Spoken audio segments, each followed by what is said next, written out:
তো এখনই ইমিডিয়েটলি আতঙ্কিত হওয়ার কিছু কারণে, আতঙ্কটা যাতে না হয় তাদের নামটাকে সিকিওর করার জন্যই কিন্তু এই বিচারকদের কাছে অ্যাডজুডিকেশন করা হচ্ছে। আমিও কল্যাণ বাবুকে বলবো যে এত আতঙ্কিত হবেন না, এরপরেও সুযোগ আছে, শুধরে যান, সত্যি কথা বলুন, নালে মানুষ ঘৃণার চোখে এমন দেখবে বাড়ি থেকে বেরোতে পারবেন না। আমাদের জেতা সহজ এমনটা নয়, বরং এইভাবে বলুন যে পশ্চিমবঙ্গের বাঁচাটা পরিচ্ছন্ন হলো, তাদের ভোটটাও কিন্তু ঘুরছে বিজেপির দিকে। মমতা বন্দ্যোপাধ্যায় বার্তা পেয়ে গেছেন, তাই শেষ মুহূর্তে 150 টাকা শাল কিনে দিল্লিতে গিয়ে নাটক করতে বাধ্য হয়েছিলেন। আর চালাকের গলায় দড়ি বলুন, ওই শাল দড়ির মতো তাদের আষ্টে পিষ্টে বেঁধে নিয়েছে। তাদের ক্ষতি করে তৃণমূল, তারা কেন যে ক্ষতি করছে তাকে ভোট দেবে? সে কি নির্বোধ? তার কি মগজ নেই? যখন মুসলমান সমাজের চোখ খুলে গেছে, মুসলমান সমাজ খারাপ, তাদের একটা প্রতিনিধিকে রাজ্যসভায় পাঠাতে পারলেন না। এই সরকারকে মানবতার পক্ষে যে যে ধর্ম, যে যে পেশার মানুষ রয়েছেন, তারা বিসর্জন দেবেই। বাংলাদেশের জামাতের মতো উগ্রপন্থার দল, উগ্রপন্থা যারা নিয়ে চলে, যাদের বাংলাদেশের মুসলমানরাও পরাজিত করে দিয়েছেন, তাদের জয় হয়েছে কোথায়? পশ্চিমবঙ্গের এই বর্ডার লাগোয়া জায়গায়, যেখানে মমতা বন্দ্যোপাধ্যায় কেন্দ্র সরকারকে ফেন্সিং বা বর্ডার দেওয়ার জন্য জমি দেয়নি, সেই জায়গায় জামাতের জয় হয়েছে। এই যে 65 লক্ষ বাদ কার্যত এখনো পর্যন্ত যা আসছে, এরপরে আরেকটা লিস্ট আসবে, তো তাতে আপনাদের জেতা অনেক সহজ হয়ে গেল। দেখুন, আমাদের জেতা সহজ এমনটা নয়, বরং এইভাবে বলুন যে পশ্চিমবঙ্গের বাঁচাটা পরিচ্ছন্ন হলো। মানুষ যে পরিষ্কার তৃণমূলের বিকল্প ভারতীয় জনতা পার্টিকেই বেছে নিয়েছে। এই হাওয়া তো 2021 থেকে মানুষ দিতে দিতে এসেছেন। যদি না এই ভুয়ো ভোট, মৃতদেহ ভোট, স্থানান্তরিত ভোট, ডাবল কার্ড ভোট, অনুপ্রবেশকারী অবৈধ বাংলাদেশি রোহিঙ্গাদের ভোট, সেগুলো যদি দূর হয়ে যেত, ক্লিন হয়ে যেত, বা এই পুলিশকে ব্যবহার করে তৃণমূলের বিরুদ্ধে যারা ভোটদান করে তাদের যে বাড়ি থেকে বেরোতে দেব না, অগাধে ছাপ্পা হবে, এই সিস্টেমটা যদি না তারা নিজেদের হাতের মুঠোয় নিতে পারতো, তাহলে বহু আগেই তৃণমূল নেই। এই রাজ্যে যতটা হিন্দুদের ক্ষতি করেছে, ততটাই তো আমার মুসলমান ভাইদের ক্ষতি করেছে, ততটাই তো শিখ, খ্রিস্টান, আদিবাসী জনজাতি মানুষের ক্ষতি করেছে এরা। তো যাদের ক্ষতি করে তৃণমূল, তারা কেন যে ক্ষতি করছে তাকে ভোট দেবে? সে কি নির্বোধ? তার কি মগজ নেই? তিনি গরিব মানুষ হন, তিনি আর্থিক স্বাচ্ছন্দ্যে থাকা মানুষ হন, তিনি গ্রামের মানুষ হন বা তিনি শহরের মানুষ হন, তারা কি কেউই জানেন না? তারা প্রত্যেক মুহূর্তে পাল্টাতে চেয়েছেন এবং ভরসা করতে চেয়েছেন ভারতীয় জনতা পার্টিকে।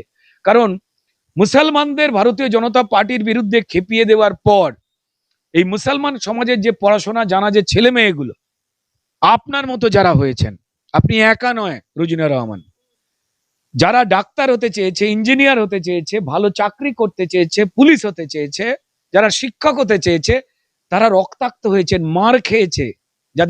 তাদের চাকরি যারা চুরি করেছে, তাদের হাতে বিকাশ ভবনের সামনে। সেই আব্বা আম্মাটাও তো শিক্ষিত হয়ে গেছে সামাজিক ভাবে, যে কারা চোর, আমার চাল ডাল কে চুরি করলো, আমার ছেলের চাকরিকে চুরি করলো, সে চাইবে কি তৃণমূলকে? তারা দেখে নিয়েছে যে প্রত্যেকটা বিজেপি শাসিত রাজ্যে এবং কেন্দ্র সরকারের একটাও কোনো প্রকল্প বিজেপির নেই যা শুধুমাত্র হিন্দুর বা শুধুমাত্র মুসলমানের বা শুধুমাত্র শিখ ইসাইয়ের বা জনজাতি উপজাতির, বরং মুসলমান সমাজকে এবং পিছিয়ে পড়া সমাজের প্রান্তিক মানুষ বা জনজাতি উপজাতির যারা মানুষ রয়েছেন, তাদের জন্য ভারতীয় জনতা পার্টির যেখানে যেখানেই সরকার হয়েছে, কেন্দ্রে হোক বা নানান রাজ্যে, যা প্রকল্প রয়েছে অন্য কোনো সরকার দেয়নি। তারা বুঝে গেছেন যে সরকার এমনই দরকার। তো তাই তাদের ভোটটাও কিন্তু ঘুরছে বিজেপির দিকে ধীরে ধীরে। মমতা বন্দ্যোপাধ্যায় বার্তা পেয়ে গেছেন, তাই শেষ মুহূর্তে 150 টাকা শাল কিনে দিল্লিতে গিয়ে নাটক করতে বাধ্য হয়েছিলেন। আর অতি চালাকের গলায় দড়ি বলুন, ওই শাল দড়ির মতো তাদের আষ্টে পিষ্টে বেঁধে নিয়েছে। যবনিকা পতন হবে। আমি শুধু পশ্চিমবঙ্গের মানুষকে একটাই কথা বলবো, আপনি যে ধর্মের হন, যে পেশার হন, কোন সরকার গরিব মানুষের পাশে দাঁড়াচ্ছে, একের পর এক প্রকল্প আটকে রেখে দিয়েছে? আপনি বলুন তো।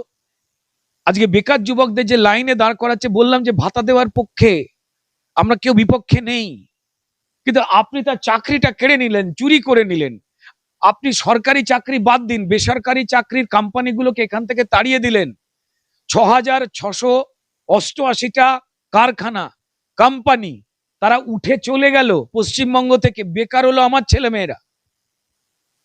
এই সময় আপনাদের ধর্মের মানুষ বিকেলবেলা 5:30টার পর থেকে ইফতার করছে। আজ পশ্চিমবঙ্গের মুসলমান সমাজের প্রচুর ভাইয়েরা রয়েছেন যারা ইফতার করছেন দিল্লিতে বসে, ব্যাঙ্গালোরে বসে, মহারাষ্ট্রে বসে, উড়িষ্যায় বসে। তারা তার বাবা চাচার সঙ্গে ইফতারটা করতে তো পারতেন এই মাটিটায় বসে, কার জন্য পারেননি? ওই তামান্না খাতুন যাকে বোম ছুঁড়ে মেরে দিয়েছিল তৃণমূল, যারা এই শওকত মোল্লাদের হাতে অস্ত্র তুলে দেয়, তারাই জন্য। তারাও আজকে চোখ খুলে গেছে। আজকে একের পর এক যুব সমাজের জন্য যে স্কিলের জন্য ভাতা, সেই স্কিলের জন্য শেখাবার জন্য তাদের যে ট্রেনিং, টাকা, রোজগারের যোজনা সব কটাকে আটকে রেখে দিয়েছে। তার হিন্দু মুসলমান হয়, আয়ুষ্মান ভারতের মতো চিকিৎসার কার্ড আটকে রেখে দিয়েছে।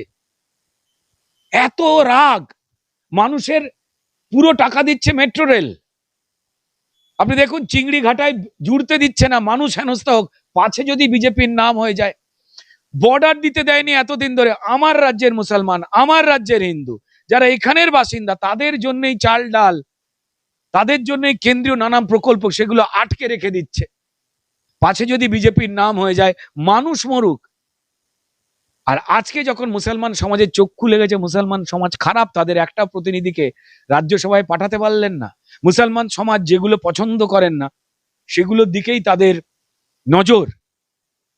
এই সরকারকে মানবতার পক্ষে যে ধর্ম, যে পেশার মানুষ রয়েছেন তারা বিসর্জন দেবেই। বর্ডার খুলে রেখে দিয়ে একটা রাজ্যের ক্ষতি করা, দেশের ক্ষতি করা, মিথ্যে কথা বলেছিল। আজ হাইকোর্টে তো প্রমাণিত হয়ে গেল যে 8 বার আপনাদের চিঠি দেওয়া হয়েছে, সারা পৃথিবীতে কোথাও হয় না। ওদেশের মানুষ এদেশে। আপনি জেনে রেখে দিন, 2005-এ মমতা বন্দ্যোপাধ্যায় বলেছিলেন, প্রথমে অজিত পাঁজা বলেছিলেন যে অনুপ্রবেশকারীতে ছেয়ে যাচ্ছে। তিনি বর্ষিয়ান নেতা, মারা গেছেন। শশী পাঁজা দেবী, যিনি তৃণমূলের এই চুরির যে সিন্ডিকেট, যে দল, তার পক্ষেরই একজন নেত্রী শশী পাঁজা, সম্মানিয়া। তার পরিবারের মানুষ, সর্বোচ্চ সম্মানী একজন নেতা, পশ্চিমবঙ্গের অন্যতম। অজিত পাঁজা বলেছিলেন অনুপ্রবেশকারী ঘুরছে। সিপিআই এর যখন স্বরাষ্ট্রমন্ত্রী ইন্দ্রজিৎ গুপ্ত, তিনি যখন হয়েছিলেন, তিনি বলেছিলেন যে প্রায় 70-80 লাখ, সম্ভবত 96 সাল অনুপ্রবেশকারী ঢুকে গেছে। তিনি বলে দিয়েছিলেন, কোন পৃথিবীতে কোনো দেশে হয় না। তারপর 2005 সালে মমতা বন্দ্যোপাধ্যায় বলেছিলেন যে 2 দেশের, ভারতবর্ষ মানে পশ্চিমবঙ্গের আর বাংলাদেশের ভোটার লিস্ট এক করে দিয়েছে বামফ্রন্ট, সিপিএম। তিনি কাগজ ছুঁড়ে মেরেছিলেন। আর আজকে দেখতে পাওয়া যাচ্ছে বাংলাদেশের জামাতের মতো উগ্রপন্থার দল, উগ্রপন্থা যারা নিয়ে চলে, যাদের বাংলাদেশের মুসলমানরা পরাজিত করে দিয়েছেন, তাদের জয় হয়েছে কোথায়? পশ্চিমবঙ্গের এই বর্ডার লাগোয়া জায়গায়, যেখানে মমতা বন্দ্যোপাধ্যায় কেন্দ্র সরকারকে ফেন্সিং বা বর্ডার দেওয়ার জন্য জমি দেয়নি, সেই জায়গায় জামাতের জয় হয়েছে। পশ্চিমবঙ্গে যারা শান্তিপ্রিয় মুসলমান, তারা কি পছন্দ করেছে এগুলো? একদম নয়। তারাও জানে তাদের চাল ডাল কিভাবে অন্য দেশের মানুষ চুরি করেছে। ইফতার পার্টিতে বসেছেন মুখ্যমন্ত্রী, কিন্তু বাড়ি থেকে তিনি খাবার নিয়ে গেছেন, যেটা ইফতার পার্টিতে দেওয়া হয়েছিল সেটা তিনি কিছুই খাননি। সে ভিডিও প্রকাশ্যে এসেছে। কাজুরি বন্দ্যোপাধ্যায়কে উনি বলছেন বাক্সটা নিয়ে যাচ্ছেন, সেখান থেকে খাবার নিয়ে উনি খাচ্ছেন। দেখুন, এ দুর্ভাগ্যজনক। তাহলে যাবেন কেন? রোজিনা দেবী, আপনি মুসলমান সম্প্রদায়ের মানুষ, আমি হিন্দু।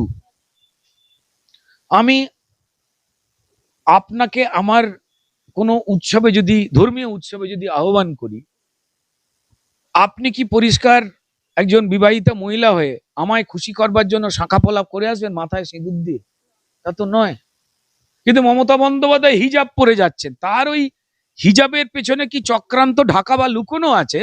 যারা ধান্দাবাজ মুসলমান নয়, যারা ঈমান সম্পন্ন মুসলমান, তারা কিন্তু জেনে সরে গেছেন।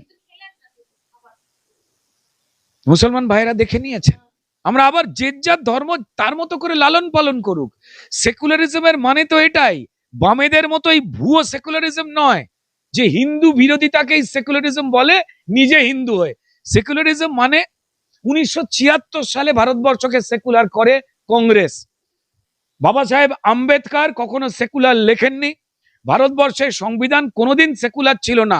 ভারতবর্ষের পরিবেশের মধ্যেই সেকুলারিজম বা একে অপরকে ভালোবাসার বাতাবরণ ছিলই।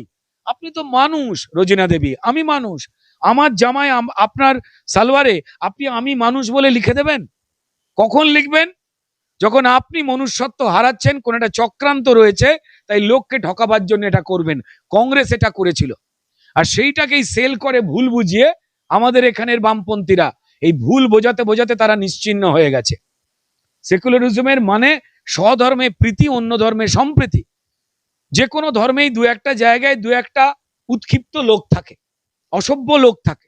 আমাদের বাড়িতে যেমন থাকে, আমাদের বাড়িটা তো আমাদের প্রিয় জায়গা, কিন্তু বাড়ির মধ্যে কোথাও না কোথাও দু একটা লোক থাকে যারা বাড়ির পরিবেশটাকে দু একদিনের জন্য অশান্ত করে, বাড়ির যে আচার আচরণ রুচি তার মতো কথা বলে না। কিন্তু সেটাই তো আলটিমেট এক্সাম্পল নয়, সবাই এমনটা তো নয়। তো তাই দু একটা বিক্ষিপ্ত ঘটনা যদি হয় তো সেটা না হওয়া ভালো, কিন্তু সামগ্রিকভাবে আমি আমার ধর্ম লালন পালন করব এমন করে যাতে অন্য মানুষের অসুবিধা না হয় অন্য ধর্মের। এটা আমাদের দেখার কাজ, এবং সমান অধিকার প্রত্যেকটি ধর্মের। বিশ্বাস করুন, ভারতবর্ষকে যখন এই ধর্মনিরপেক্ষ কংগ্রেস বানালো 1976 সালে, 1947-এ নয়। বাবা সাহেব আম্বেদকর সেই সংবিধান লেখেননি। আমাদের মূর্খ বানানো হয়, ভুল শেখানো হয়। ঠিক সে জায়গায় দাঁড়িয়ে আমি কেন্দ্রে বা যে কোনো জায়গায় এই যে মাইনরিটি কমিশন, মাইনরিটি বোর্ড কেন থাকবে যদি সেকুলার হয়? যদি আমরা সবাই সমান, তাহলে এটা সেকুলারটা কেটে দিন। সবাই যখন সমান আমরা, তাহলে সেকুলার কেন? মানে এই প্রসঙ্গগুলো আছে। আজকে আমার সব থেকে বেশি ভালো লাগে যারা মুসলমান সমাজের মানুষ, তিনি যে কোনো রাজনৈতিক দল করতে পারেন। দেখুন, যে শরিয়া আইন, পবিত্র ইসলামের আইন, সেখানে যেখানে পরিষ্কার চোর এবং চুরিকে সব থেকে ঘৃণ্য অপরাধ বলে লিখে দেওয়া হয়েছে, সেই শরিয়া আইন মেনে চলা আমার মুসলমান সমাজের ভাই বোনের কাছে একটা প্রশ্ন। যে শরিয়াতে চোরেদের হাত কেটে নেওয়ার নিদান দেওয়া হয়, সে হয়তো অনেক আগে, তখন সমাজ অন্যরকম ছিল। যে শরিয়াতে আপনারা চুরির বিরুদ্ধে সারাদিন ধরে তেলাওয়াত করছেন বা পড়াশোনা করছেন, সেটা পড়বার পর সাচ্চা ঈমান নিয়ে একজন মুসলমান, তিনি আর যে কোনো রাজনৈতিক দল করুন না করুন, তিনি মানুষের যারা চুরি করছেন, হিন্দু মুসলমান সবার যারা চুরি করছে, মুসলমানের যারা চুরি করছে, সেই তৃণমূলের সঙ্গে থাকে কি করে? এ নিয়ে বিরাট প্রশ্ন আমার ছিল। কিন্তু আমি ধন্যবাদ দেব সেই মুসলমান সমাজের ভাইদের যারা চোখ খুলে নিজেদের কথা নিজেদের মতো বলার চেষ্টা করছেন, যারা এই শরিয়া আইনকে সম্মান দিতে, পবিত্র ইসলামকে সম্মান দিতে, ঈমানকে বজায় রাখতে চোর আর চুরির সঙ্গে থাকার থেকে সরে আসছেন। শওকত মোল্লা বা জাহাঙ্গীর কেউ হতে চায় না, অন্তত আমার বাংলার যারা মুসলমান ভাই বোন রয়েছে, যারা আমার সংখ্যায় বহু মানুষ আমার বন্ধু বাল্যকাল থেকে।